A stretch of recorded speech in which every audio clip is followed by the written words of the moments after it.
How many of you remember this, right?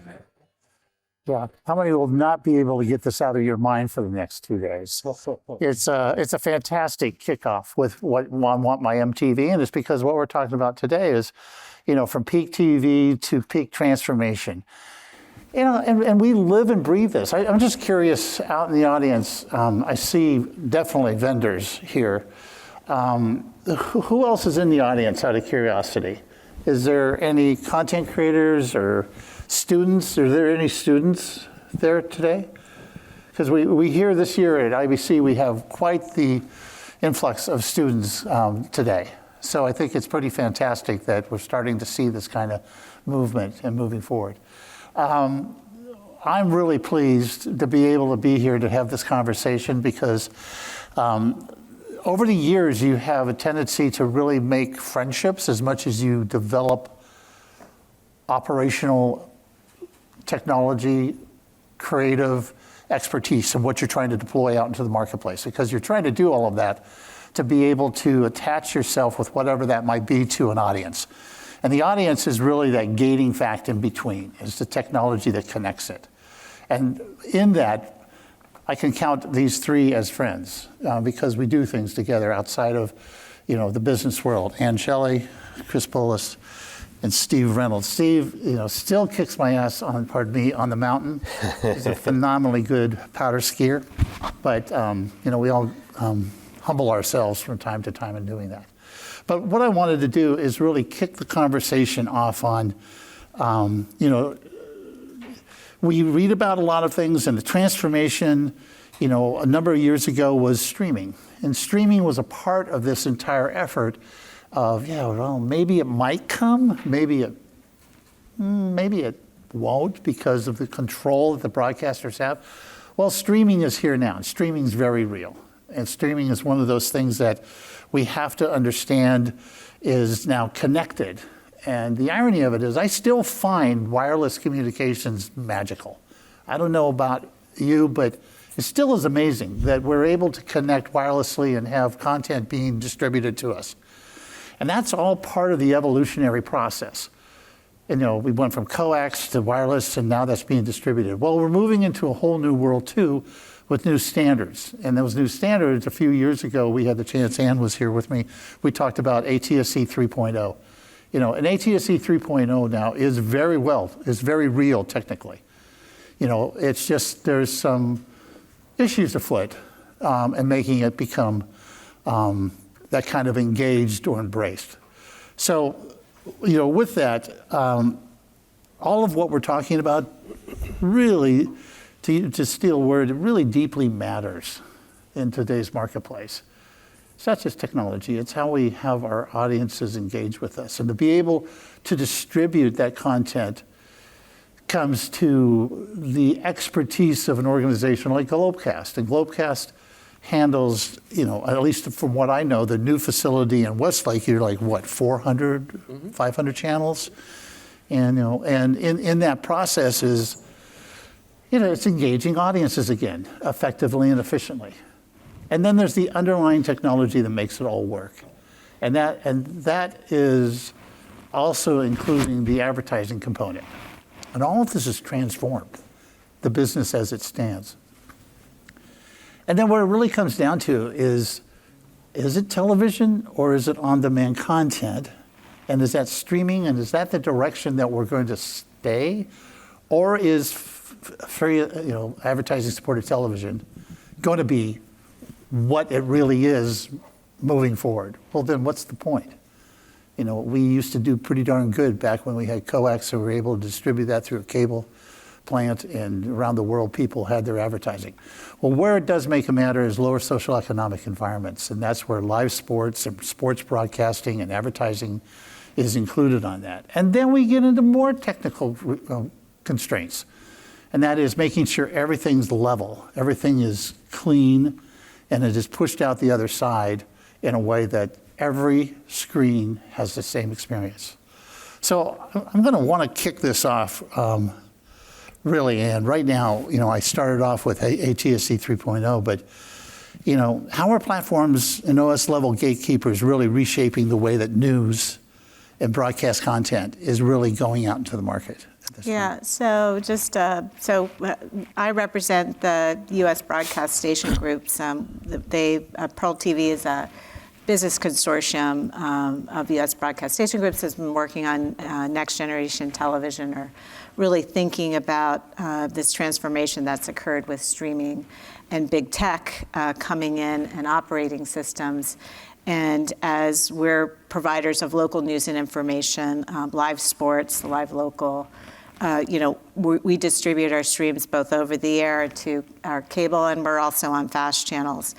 But the issue for us is sort of making sure that consumers can find us and that we remain relevant. So that we're easy to be discovered on television, so discoverability is an issue for us.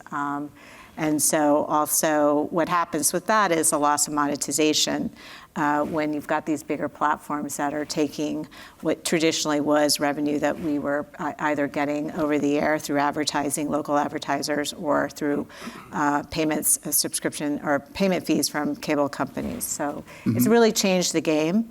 So ATSC3 is the answer, we feel, for putting us onto the IP side of the world, because it's a 100% IP-based platform, allowing us to deliver a hybrid experience, but also being able to put into place the ad tech and the technologies that we're doing already on digital. And then that brings into the distribution area. And Chris, when it comes to what you're putting together and putting out in the market. So Globecast is we're a French-owned multinational. We're in a number of countries worldwide. We are a wholly owned subsidiary of Orange Telecom, and we are primarily in the pay and subscribe television space, contribution distribution. We're the origination point of a number of cable networks in the U.S. and here in Europe. Our evolution is taking the IP stream, which started as an edge consumer received mechanism, and extending it for our customers and to give them more ability to improve their services to consumers and to their affiliate customers, et cetera. This is, so this is where, and some of those interfaces are cloud, SMPTE standards in the U.S. that ultimately hand off to ATSC 3.0, and making use of the leading technologies, including those of Imagine Communications. And that really comes down to Imagine's platform, but also the monetizing area that you've been discovering around the world when it comes to engaging. I mean, we're looking at the platform, we're looking at the distribution, and now the actual engagement of the peak television and where we're going, the transformation. You're having firsthand experience on that within the Nordics and Asia. Maybe not so much around here, and maybe not so much. Oh, the UK. Yes, yeah, the really, UK is a leading market in that regard. We work on both sides of this equation, right? So you do. We have, at Imagine Communications, we have platforms that are focused on making content. And that starts with production and being able to do, cloud-based production and contribution, but also cloud-based origination. And we have platforms that are creating channels and creating feeds, but doing that now not just for broadcast television, right? But using those same platforms to be able to do unified origination that is covering broadcast, linear streaming, and kind of the AVOD, the advertising supported VOD platforms, because that's what our customers, the people who own content rights and the people who produce channels, it's what they need in order to connect to all those consumers. The second half of that is the monetization bit, because the reason for making those channels and the reason for broadcasting to consumers is to monetize. And so what we've had to do is create advertising platforms that take advantage of these newer capabilities to be able to better monetize those audiences. And Ann and I were talking a little about this earlier. One of the things we see with ATSC 3.0 that's so compelling is a platform that could compete with digital it has all of the same attributes of digital advertising, where you can do personalization, you can do better targeting, you can get return channel information and actually see how the viewers are engaging with the media.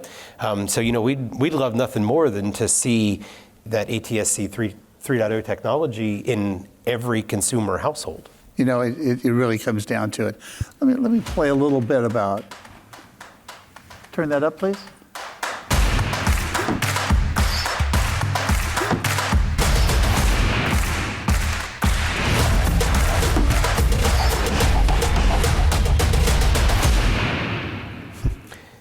Yeah, that, a little sizzle kind of gives you an idea exactly what's going on. But also from a monetizing of what you just said, it's you're starting to be able to, within that environment, do audience-based trading. Trading, yeah. You're able to actually identify it and be able to make that happen. And that's transforming the business when you actually are able to touch the audience and be able to say, this is who's watching. In reality, one of the programs that right now is leveraging that is, in the US, we have something that's known as Thursday Night Football over IP, which is Amazon. Yeah. And they're actually putting in there the same kind of advertising model within it, but that is audience-based trading. Yeah, so audience-based trading is when we take, a large group of consumers that are simultaneously seeing the same content and figuring out how to use that as an advertising context. So if a brand wants to buy a large pool of football viewers, American football, with NFL, it's a great way to monetize that audience, because companies that sell things like beer want to be able, or fast food, they want to be able to advertise simultaneously into that large audience, because they also want to have that social context. They want that audience of millions of people that are simultaneously watching that game to engage with their brand on social media. But so that's the reach and frequency. So broadcast still It holds. is reach and frequency. Yeah, absolutely. Right, it does. But it's a different terminology. Digital doesn't hold a candle to the reach and I frequency. totally agree with you. Yeah. Yep. And that's why, even for things that are being distributed digitally, right, being able to aggregate those audiences together is still the best way to monetize video viewing. So Re-aggregate those The irony of audiences. it is Well, that so for NBC's NFL game the other night, it was over 70% linear broadcast. There were only 4 million streaming streams that we're watching. So there's still a predominant amount of viewership in the, not that it's not moving in that direction, but it's still a really healthy business. Yeah, it's a great business. Yeah. And Allan referenced some of the things that are being done in the UK and in the Nordics. This is what they've also realized, is that even though they have some capabilities to be able to do unicast, and they could do personalized advertising, they could do unicast delivery of advertising, you can still monetize it better when you re-aggregate those audiences. Now, in the US, what we're missing with the broadcast side of things is the additional enrichment of the data, because a lot of it still is being delivered in a broadcast mode, and we need to figure out how to bring in the data from the viewing devices and the ability to do measurement. Datacast is what you're doing. Yeah. it is datacast.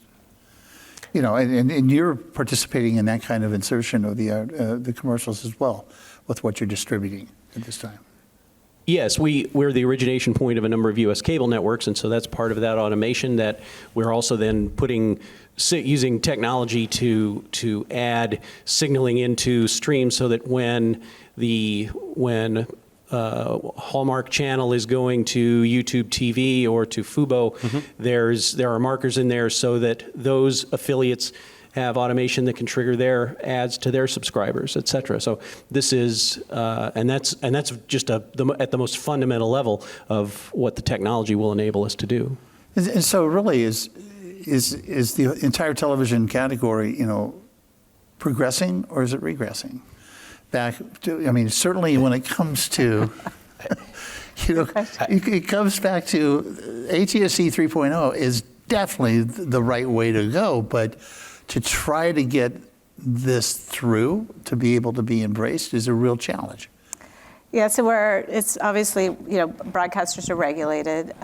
So for us to change out our transmission system, we need our FCC to require a transition to happen. The good news is they're down that path, and they'll be issuing a notice of proposed rulemaking in that regard this fall. And we expect rules a year later, which is just the process. But it will be a big signal to the market that it's coming. As a matter of fact, the FCC Chairman Carr just issued his statement regarding the promise of next-gen TV ATSC 3.0 for multitudes of reasons, including the ability not only to deliver our traditional linear broadcast television services, but we can also do non-real-time data. So think about data casting for other types of businesses. Yeah. Yeah, and as we move forward, also within satellite distribution too, with the Z-band, C-bands moving away and how you're approaching.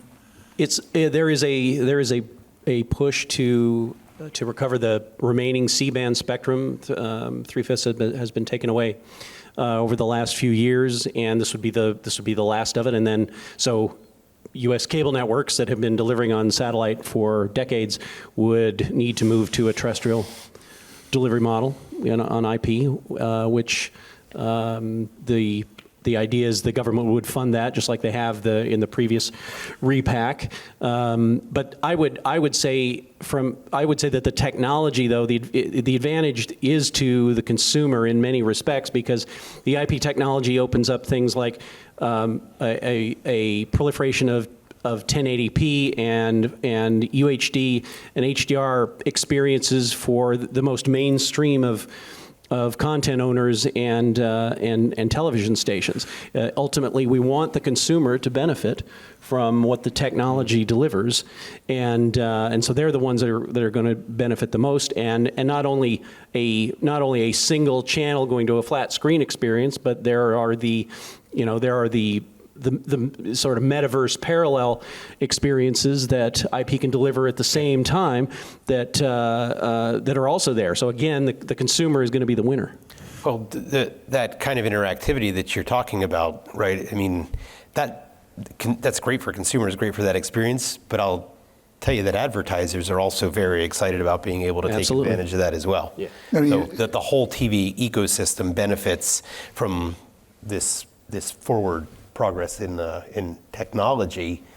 What I don't think has caught up entirely with that is the business models.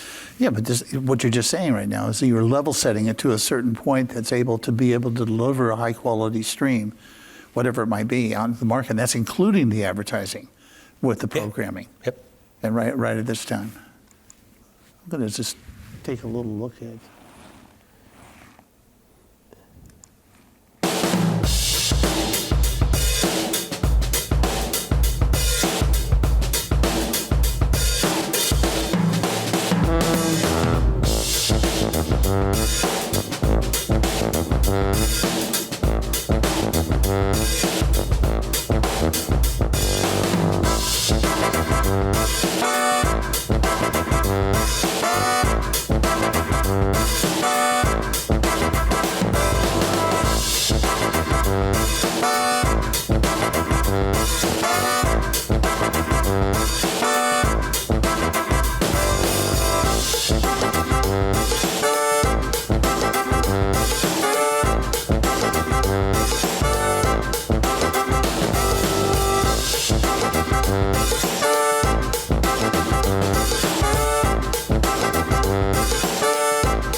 That level setting is really, I think, was rather key to move everything forward. And, ATSC helps that, as far as the audience-based activity for their screens. Being able to push that out for everyone to be able to engage is rather key. And that's where the transformation, trying to figure this all out. And you've been at the forefront of working on that. Well, we have we've seen not just the parts of the parts of delivery on satellite that are going to be regulated into non-existence, but we've been, Globecast has been moving off of satellite antennas now for a number of years because the technology has reached the point where it's more reliable terrestrially or adds value to the customers because we can deliver, many channels or a higher bit rate channel for the higher quality experience, those kinds of things. So this is something that we've seen. We also are able to give value back to the customers by deploying in cloud environments as opposed to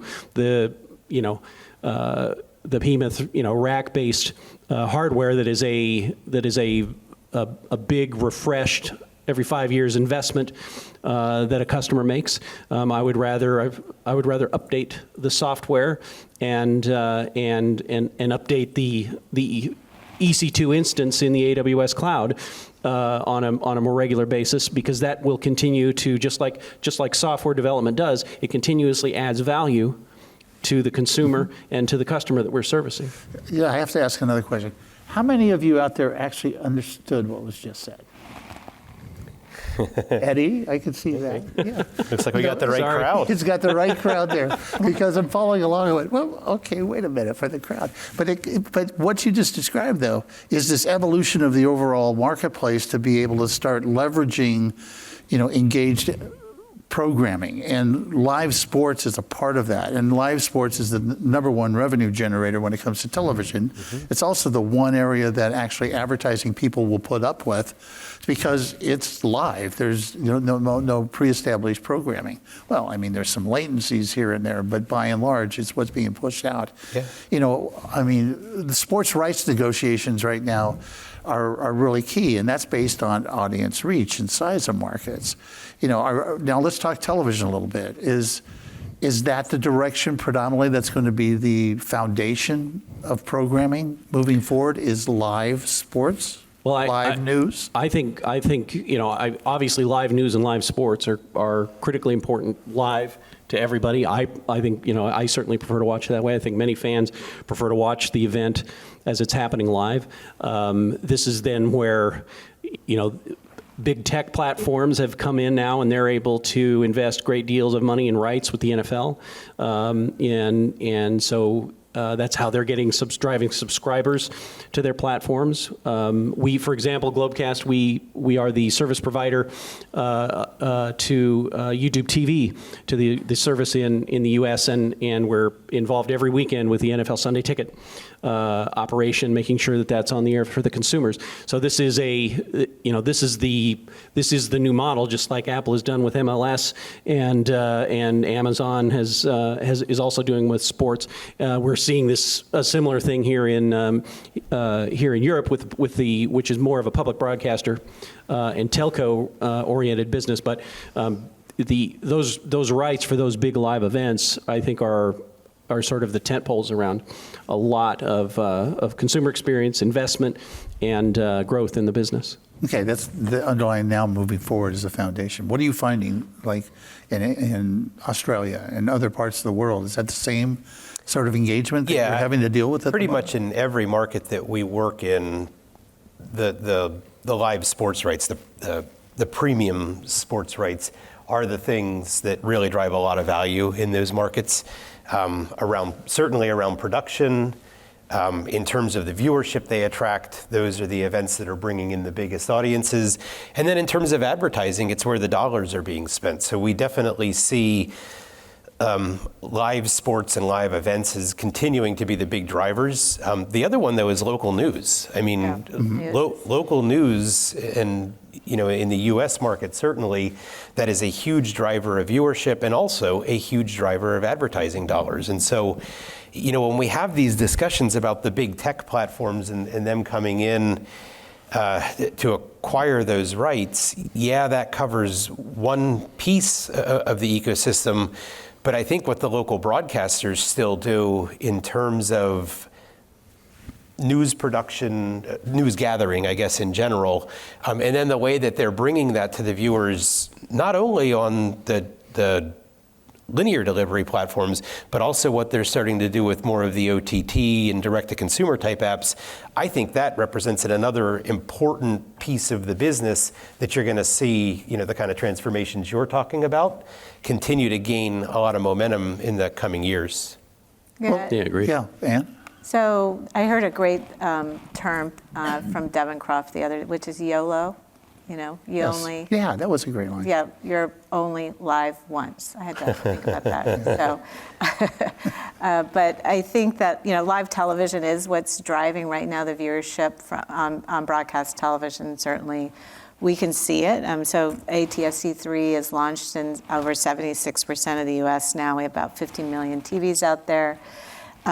The over-the-air television viewer is not measured largely, and so there's about 25 million consumers nationally. There's parts of the United States that are 35% over-the-air.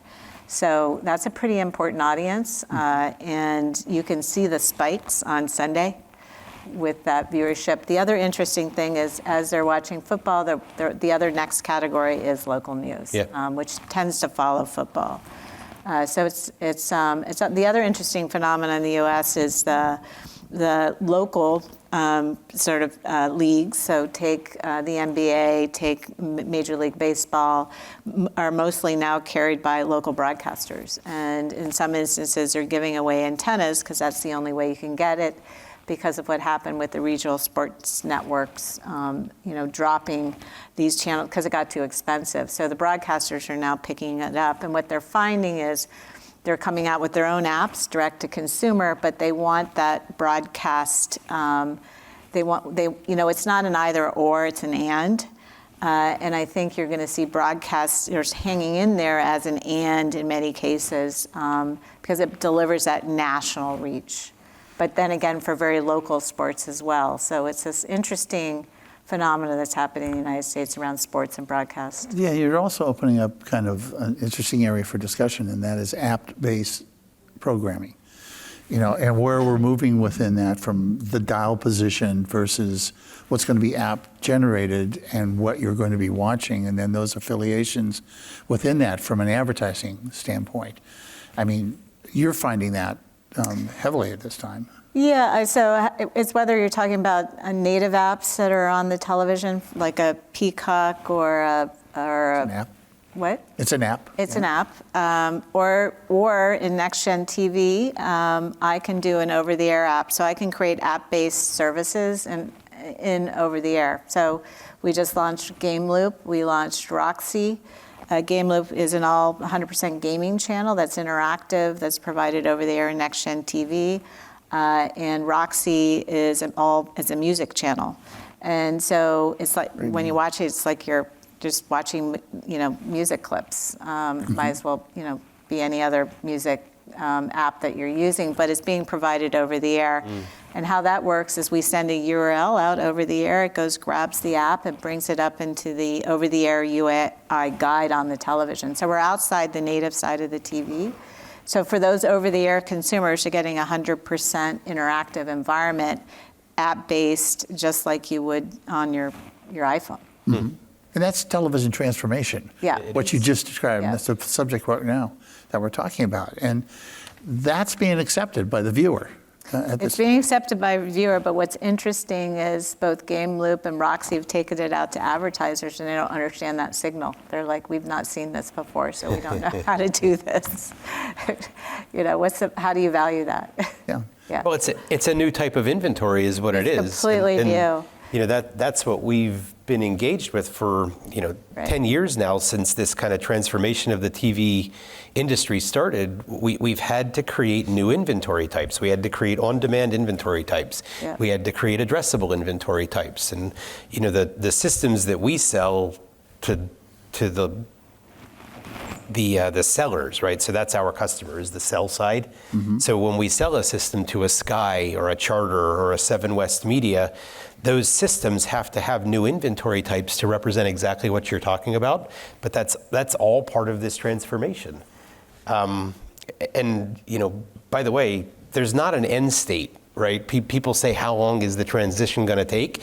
The transition is a forever thing. It's always going to be like this. It's a very dynamic environment, and the technologies we're putting in place enable that. When you make that change to an IP-based distribution system, all of a sudden what you've done is enabled applications. And as long as we keep enabling applications, really smart people are going to come up with things like Ann's talking about to launch new kinds of media and create new opportunities for apps, for advertising, and for viewership. The question is always, what's next? Well, it's progression. I mentioned progression versus regression. There's a lot of people will talk about stepping back because the old model that was there when it came to that, but we're not stepping back. There is no going back. Yeah, there's not. And the capability and understanding and the data casting and specifically where and how someone is watching the programming, we're really at a embryonic point right at the moment, even though we've made such advancement. That's always been within the higher socioeconomic markets. That's true. And as we're starting to make this move, we're able to move down. That's a poor phrase. We're able to go into a larger audience. You bring more capabilities to a broader audience. Mm-hmm. And that's the transformation of television to me. And that's where, the engagement when it comes to the kind of platform that ATSC 3.0 can offer. And I'm not an advocate. It's just a natural progression of, everybody, ATSC 1.0 was around for decades. Then there was 2, kind of jumped over that. But one thing I would have to say is that, just our socioeconomic sort of value has not necessarily played out in our television infrastructure. Look at how advanced Brazil is in terms of the U.S. And I give it to Globo and what they've done with their interactive television in a very similar environment that we had, but they had a little bit better from behind them in regards to a favorable regulatory environment. But they've adopted ATSC 3, a slightly different flavor of it to take it to the next level, but they're already ahead of us on an app-based environment in terrestrial television. Yeah, they've been able to really incorporate the different codecs. Shame on us for not being where they are. Yeah. You have to see it. You have to hear it. The action is clear. Every play, every tackle, every touchdown in breathtaking detail. Rich, vibrant colors that bring the field to life and sound so powerful you'll feel like you're in the stadium. And it's all free over the air now. Make your next TV a next-gen TV. Visit WVUE.com/nextgen to learn more. This kind of programming, I think. So this actually was produced by Gray Television in New Orleans. The New Orleans Saints were playing in the preseason game. It's the first native over-the-air HDR sent at all first native over-the-air period in the United States. This is what you're going to start to see. They up-converted HDR last year for the Super Bowl because it was in New Orleans, and Fox followed suit and others. But this is the first native production. It was produced by their production company and distributed. The response from consumers in New Orleans was huge. In what way? Just in terms of it's free? It's free and the high dynamic range and wanting to get those TVs. High quality content. High quality TV. Because it looks fantastic. It looks fantastic. It's no better signal than over the air, frankly. But with the HDR10 with Dolby Vision, Dolby Atmos is running also there, plus their interactive app. That to the point that Sony today is the largest provider of next-gen TVs. Their lineup is 90%. They only have 2 televisions that are not next-gen. They're lower end, very low end. People are returning them when they see this advertising. So Sony will see in certain markets when advertising is going out like this. So this is the power of advertising. Gray is running this for the fall football season on all their stations for every game. They're one of the largest broadcasters in the United States, local. Sinclair is doing the same thing for all of their games. So they're starting to talk about it, and consumers are starting to go look for it. And so you raised a really good point, and that is the uplift in content quality. Yeah. It's noticeable. It's like, okay, that's ATSC 3.0. With many of the other platforms that are out there, Chris, you're looking at how you could raise the quality of the content and push it out into the marketplace. How are you doing that? Well, that's one place where satellite has been a little constraining, but in the terrestrial IP domain, there are very few in the way of constraints.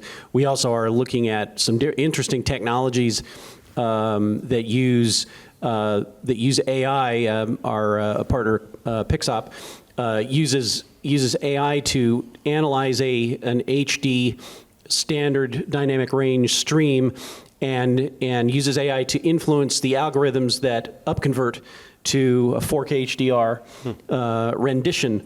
So and it's, for those of us who've been in the business for a while, we can spot standard def to HD up conversion pretty easily, but the technology now has reached the point where you can't tell, and it's amazing, and it takes care of the new nuances of the broader color space of HDR, and gives cable networks and content owners an alternative so that they don't have to reproduce all their content or remaster all of their content to be able to deliver that higher quality product on another channel tier. And the audience is interested in that. They are. They're always interested in a higher quality experience. Yeah, when people go to buy televisions, it's typically price, quality, what's it going to offer, and picture quality, and then screen size. Those are the three top selling points for when you go buy a television in the U.S.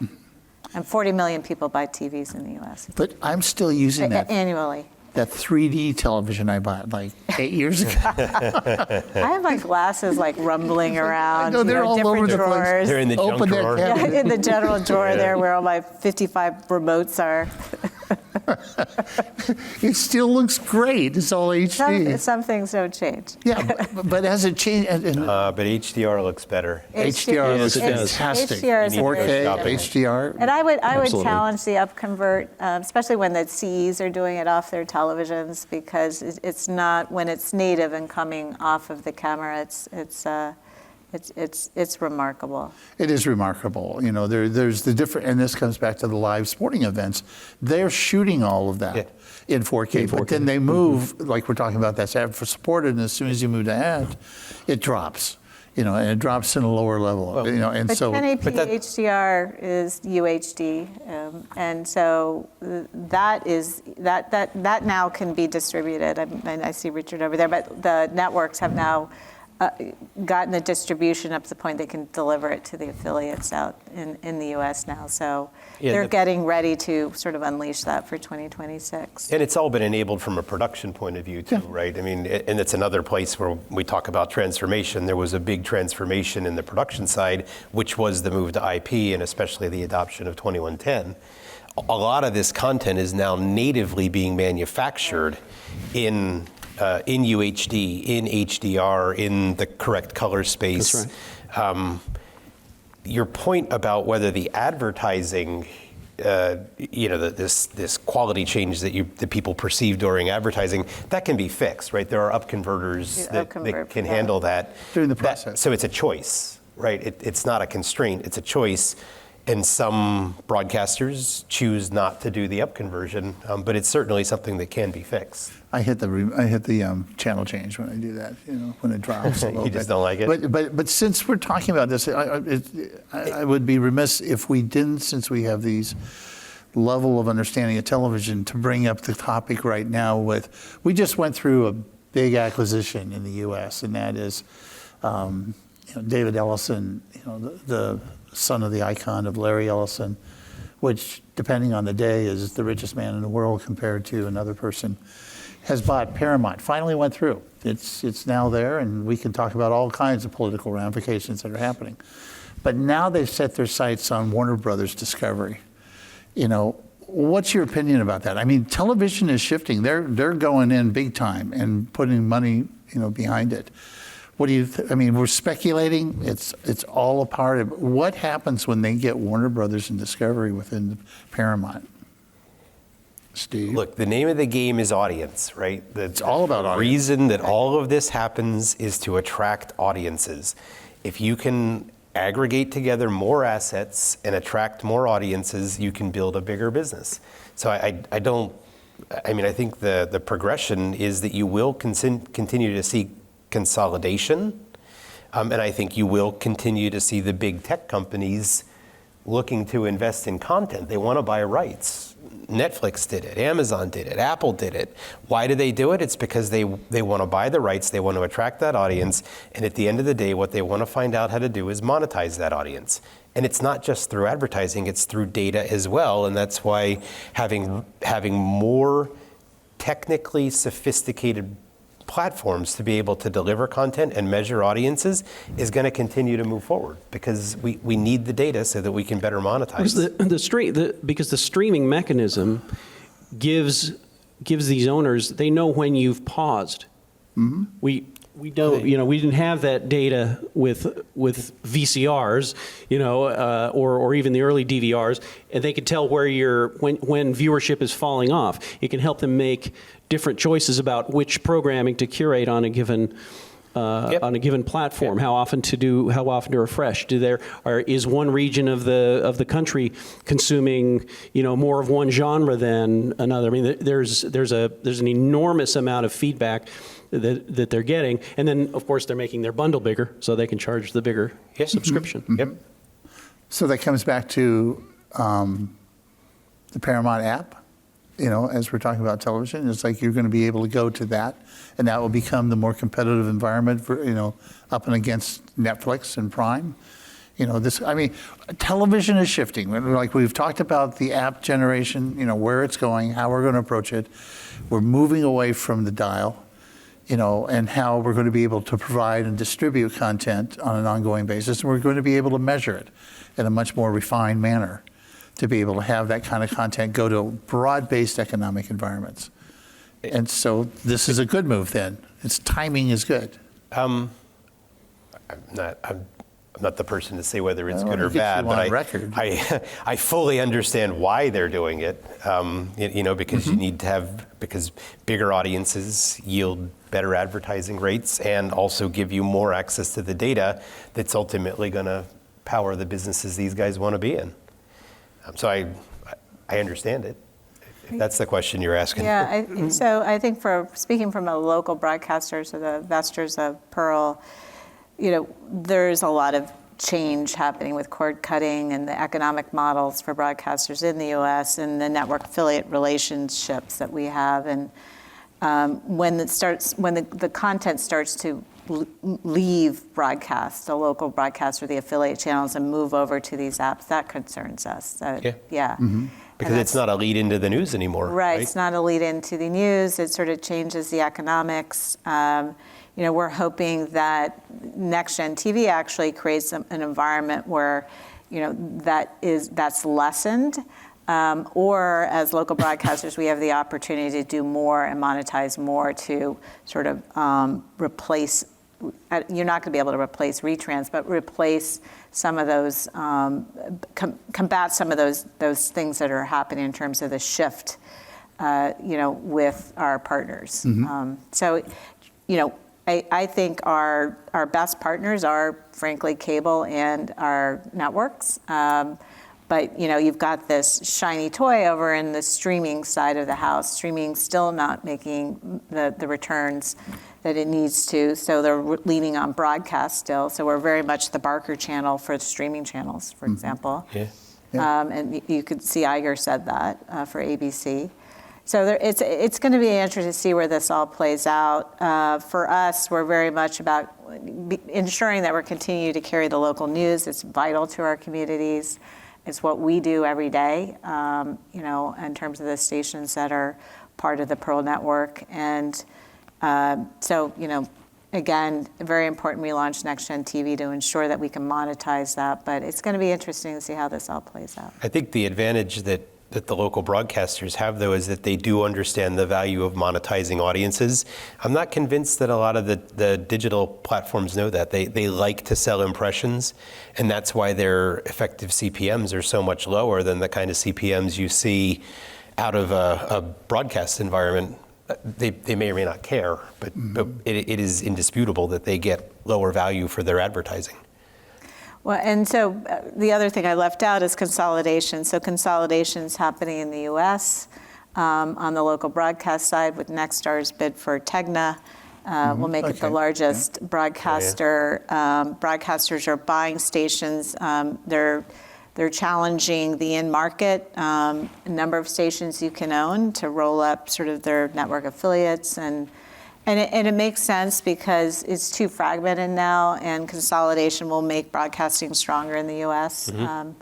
So that's another dynamic. So lots of dynamics going on. Lots of dynamics. Yeah. And we're talking about regional activities. Yeah. And if there's one thing, and just in closing, sports is that broad connection around the world, whatever it might be, whether it's soccer or, we're all interested in that. The Olympics are a prime example of everyone watching everything together live and having that kind of capability. Having the technical platforms now that we've just described and just discussed is the transformation of television.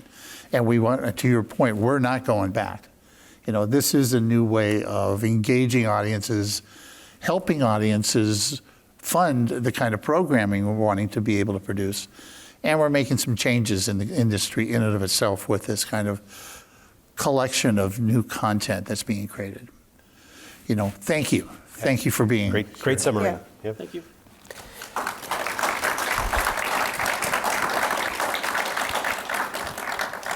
Since we have a minute and we're over time, any questions from anybody? I mean, Bermuda shorts, fantastic. Thank you for bringing this to our attention. First, I heard you about monetizing purposes, but I'm also curious about humanized purposes. So, for example, elderly homes who would like to see their small bits of the past during their last breaths, what could all the media bring to their attention? So, because now you have a lot of different hubs. Sure. It's so difficult to get it somewhere, but if you would collaborate together, what would be possible with new technology? But that's certainly one of the things that the kind of technology transformation we're talking about here is going to enable, right? Personalization of content. You couldn't do that in a broadcast world, right? Because in a broadcast world, everybody sees the same stream. In a digital world where we now have the ability to do things like personalization, that can certainly be done. The question is, where does that content come from? Who manages that content? How do those things get put together? And this might be one of those examples where in the future, AI starts to come in to the content creation model, because anything that you want to do at very large scale becomes a good candidate for looking at artificial intelligence to do. That's the thing AI is really good at, is replacing a large group of humans that it would be expensive to do it, but the AI can do it algorithmically. So the kind of personalization that you're talking about is something that could be done if we had the content and we had the necessary metadata about the content in order to create those kind of personalized streams. Yeah. I think we've gotten to a point where short and to the point. Great. And you spoke about apps. Yeah. All those, do you have to pay for them, or? No, they're free. They're free. They're free out over the air. Yeah. It's free. Yeah.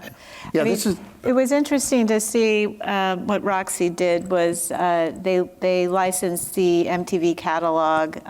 They also licensed one of the streaming music catalogs, and we're regulated in the U.S., so you can't do any explicit music over the air, things like that.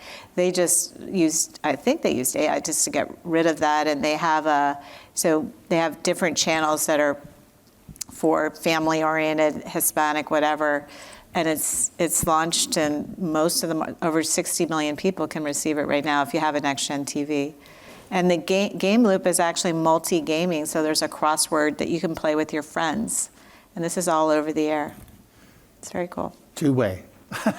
So It's times have changed. it's grabbing. You have to be connected. So it's a smart TV that has a Wi-Fi connection. As long as you have that.